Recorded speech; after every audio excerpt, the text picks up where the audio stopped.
Hey y'all, it's Chris with Rockin' 8 Farm. Coming to you one more time because I've got a little lull in the weather here and I've got crap in my beard. Man, I've got so much work to do, it's ridiculous today because I'm really trying to get this place beautified. But y'all, it's raining. I don't know how much rain we're gonna get or how long it's gonna last, but man, even a drop is good. As far as the creek and all that goes, we really need it to rain a really good storm up north of us because the water will flow down this way. But man, we'll take any rain we can get. I just turned on the water to our magnolia tree. That doesn't really need to be on now, but I'm also not going out in all this wind. So I'm here under the carport, hydrating a little bit and just taking a look at something we haven't seen in a very long time. It's raining hard enough that if I go out in it, I'll get wet pretty quick. So we're getting rain, y'all. So as long as I've got this downtime, I'll go ahead and answer a question from one of our viewers. I like to say stuff like that because it makes it sound like I've got more than 3 people who actually give a damn about what I'm doing here. So yeah, one of our viewers asked a question. This is a serious moment here, so take it seriously. Wanted to know if he missed it or what happened with the creek and the fish. Well, you know what? It's an interesting story that's really not all that interesting. The fish are all dead.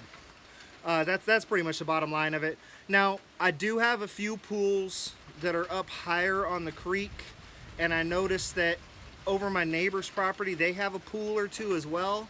I'm sure there's some little fish in those. So obviously, once we get water in the creek, as long as it doesn't dry out completely, as long as those pools don't dry out, we'll still have fish in the creek.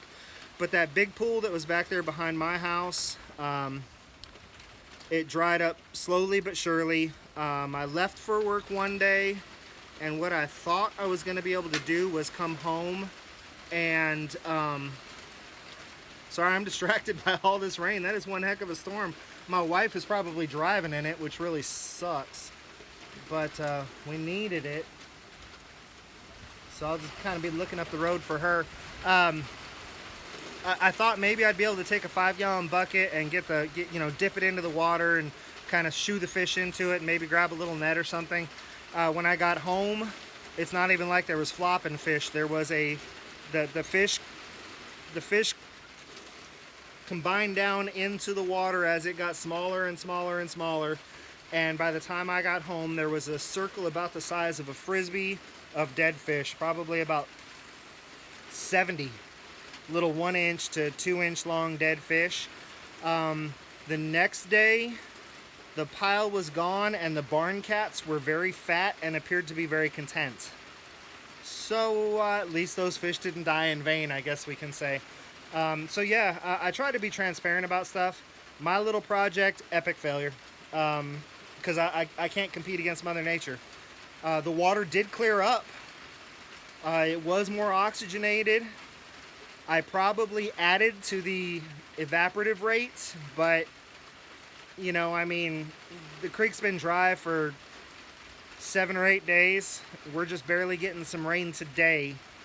There wasn't 7 or 8 more days of water in that pond, even if I wasn't helping it evaporate faster. And the fish were moving so unbelievably sluggishly in it because of how murky and deoxygenated it was. So, I mean, they all would have been dead anyhow. So, I made an effort. I can say this, the last days of those fish lives were good days because there was oxygen in the water, so they were swimming freely and having happy little fish lives right up until the moment that the water dried up and, you know, they all drowned on oxygen. So, that's the deal, y'all. You win some, you lose some. But right now, I don't know if y'all can see that.